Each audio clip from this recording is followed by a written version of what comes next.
દીઠે સાંભળે દેવળ દીઠે દુઃખ જાય દર્શન કરતા રામ પીરના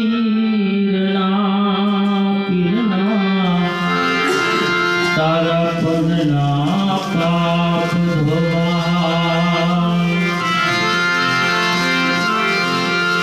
રામ તમારે દેવળે ભવકેલો બાણને ધૂપ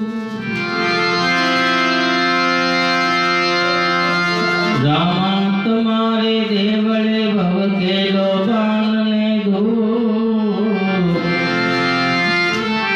નરને નારી પીરજી નમણો કરે બાપન મેં